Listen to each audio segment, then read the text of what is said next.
Hello everyone, this is going to be a Q&A video.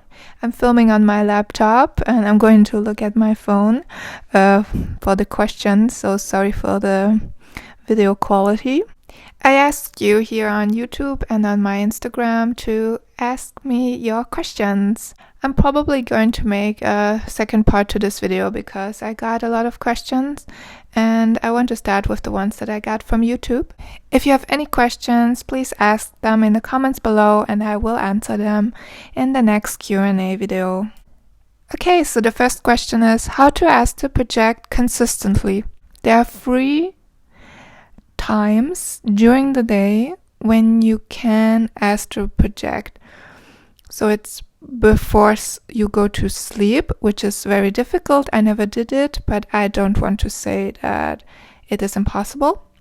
The second is waking up during the night when you already had a few hours of sleep. This is my preferred version of it.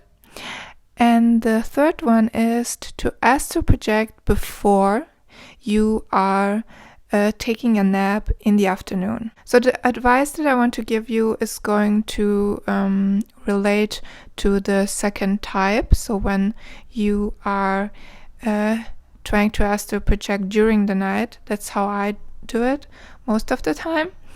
And it is to master the wake back to bed method.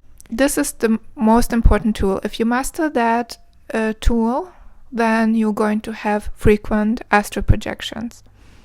Also, what can be helpful, but I know not everybody wants to do this, and that's fine, but it is meditation. What I noticed is when I meditate during the day, it is easier to astral project, but you don't have to. I also am aware that it's not always easy, and if you have children or if you just don't have time to do it, then it's fine. You can also meditate before you go to sleep. Even 5 minutes are enough, or 10 minutes. Okay, but now let's go back to what I was talking about earlier, about the mastering the wake back to bed method. So what is that? So what you're going to do is you set your alarm to wake you up after a few hours of sleep. You can play with it. You can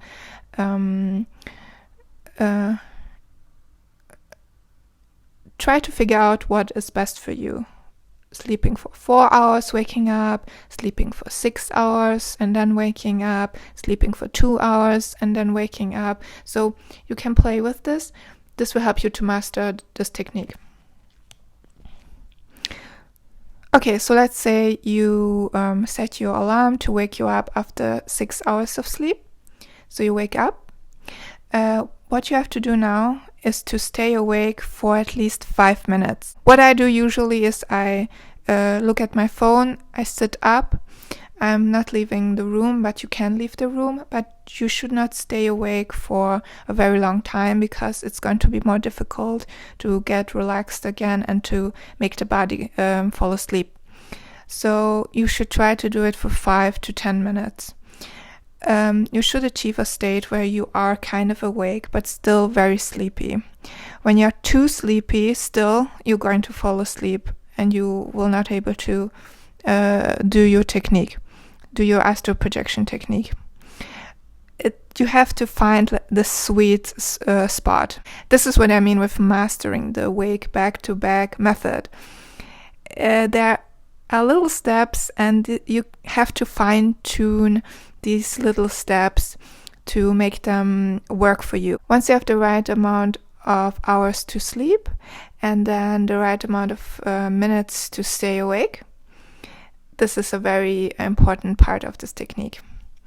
So then let's say you sleep for 6 hours, you wake up, you stay awake for let's say 5 minutes. You feel very sleepy, but not like this extremely sleepy that you know, okay, when I close my eyes, I'm going to fall asleep. Okay, you have to keep this a tiny little bit of awareness and you have to still be very, very sleepy. So the next step will be just going back to bed, which means just to lie down. Now what you have to do, what you have to achieve to have a successful astral projection experience is to make your body fall asleep while your consciousness is still awake. So this is all you have to do. When you're able to achieve this, the chances that you will have an astral projection experience are very, very high. So this is like the critical thing to achieve. Your body falls asleep, your mind's still awake, then your body goes into sleep paralysis, vibrational state. After that, you can exit. You do your exit technique. So how will you be able to achieve this? After the wake back to bed method, you are now back lying in your bed. You close your eyes, and now you say to yourself, affirmations are very, very helpful tools. Even if it sounds silly, even if you feel silly doing it, it's very helpful. So what you're going to do is you're going to say to yourself, I'm going to watch my body fall asleep. Or you say to yourself, I'm not allowed to fall asleep. Or I'm going to have an astral projection experience. You can repeat these mantras in your mind, and now you just watch your body. If you're good at meditation, you can do meditation now and just watching. You watch your body. Okay, so while you are waiting for your body to fall asleep, it can take a few minutes, and your mind has to stay awake. So after you did these affirmations, so you're going to imagine that your body, the body that is right now in your bed, starts, your whole body, you imagine it, that your body, you imagine the motion of it. Your body starts to swing from left to right, from left to right. You continue until sleep paralysis kicks in. It is very important to imagine it as if your body would really do it. So don't imagine a picture of your body in your mind doing it, but really as if you would really swing, as if your bed would be like a swing, and it would swing from left to right, from left to right. And yeah, that's it. This is how you can have frequent astral projections. You just have to master the wake back to bed method. You can play around it. Don't be disappointed if it's not working right away.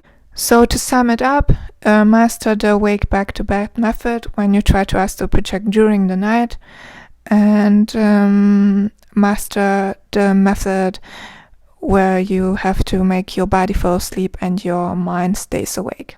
So these two combined, and you will have frequent astral projections. Additionally to that, I also talked about trying to astral project in the afternoon.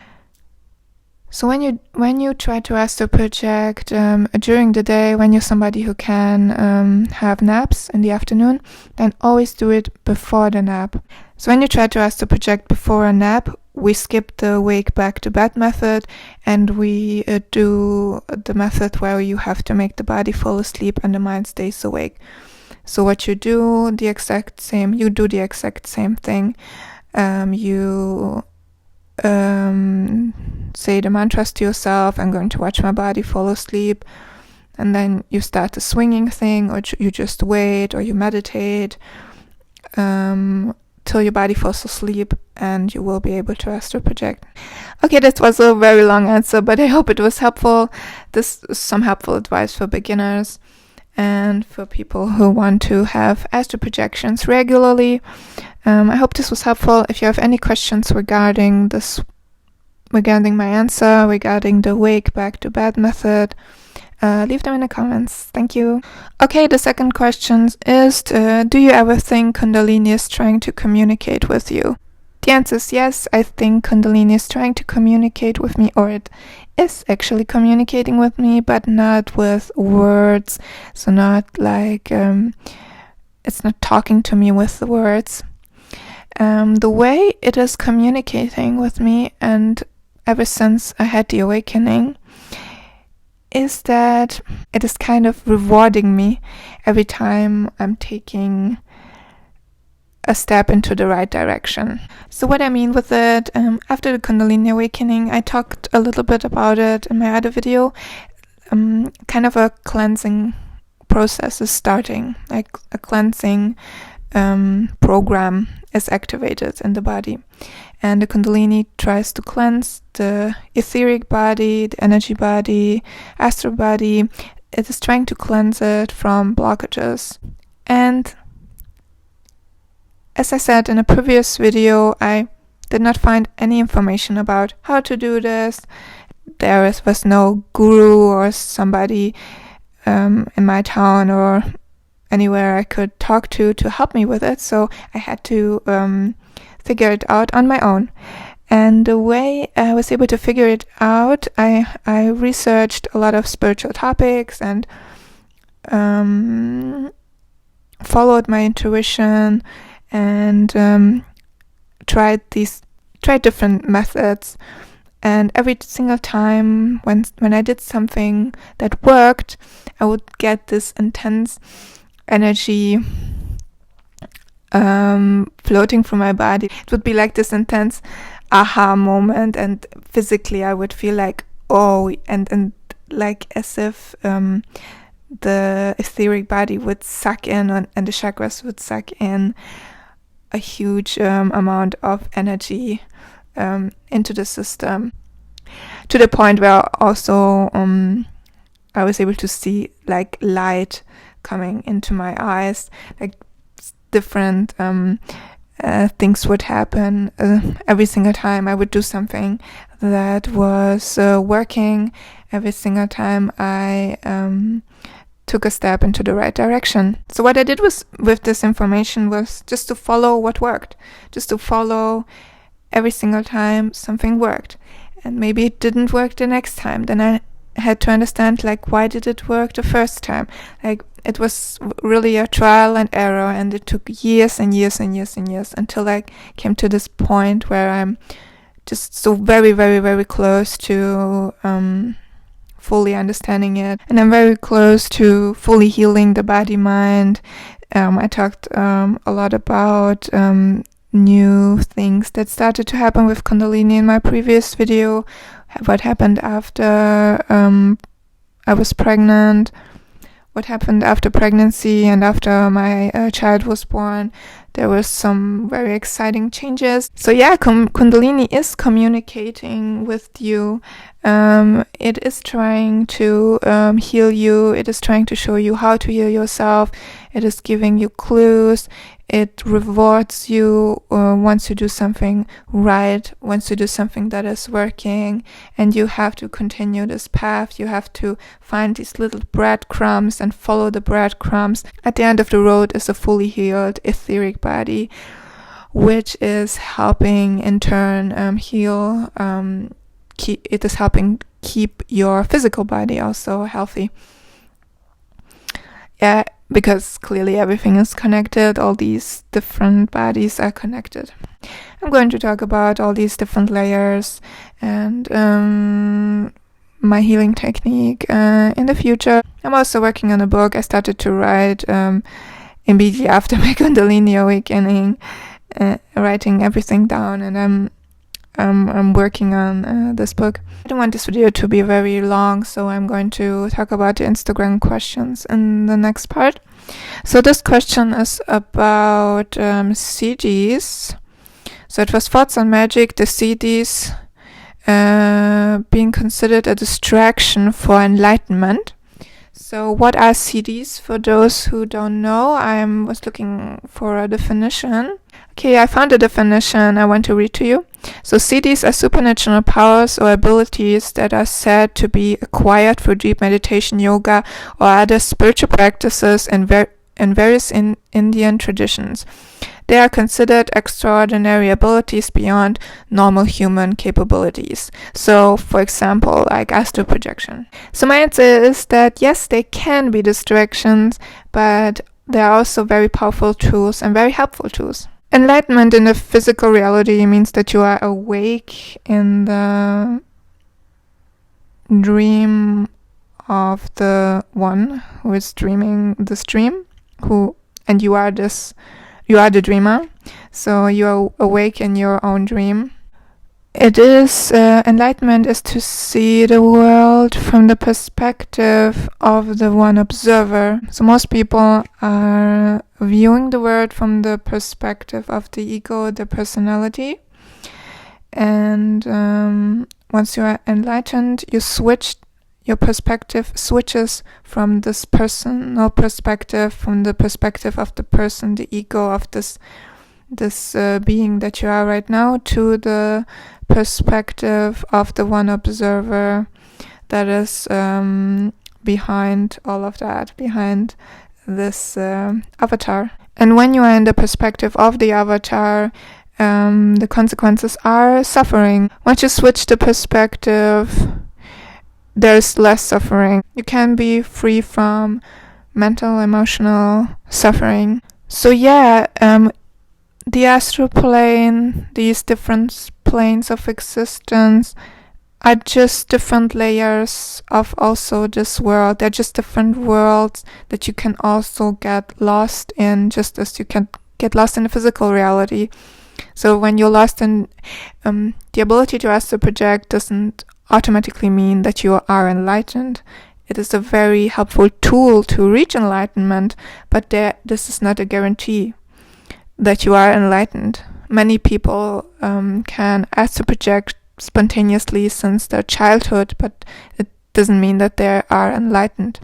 And the astral projection is very exciting, and things you can see during astral projection are very exciting. And when you just focus on the things you can experience, see the things that you can do there, it is just like getting lost here, focusing on the physical pleasures and the physical things you can do here, and getting lost in them and forgetting the truth that they are just parts of the dream. They're just different levels of the dream. So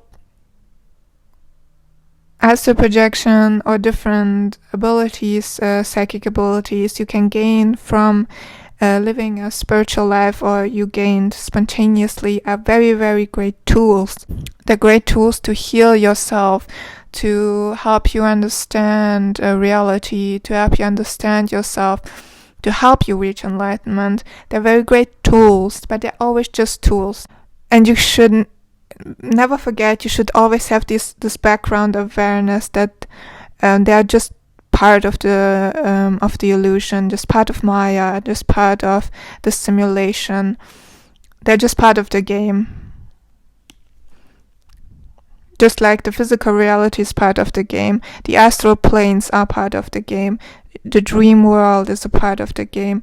All the manifestations, everything that has manifested in all realities is part of the game. It can make you forget. It can make you lose the true perspective. It can make you forget that you are the observer, that you are the one, that you are oneness. Also, what is a negative part is there can become new attachments.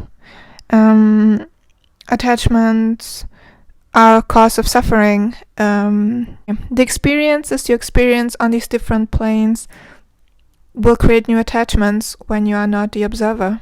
So yeah, the Siddhis are just tools you have in your toolbox. You should never identify with them. You should just use them to help you on this path to enlightenment, or this path to becoming the observer, to become the perspective of the observer, to free yourself from suffering.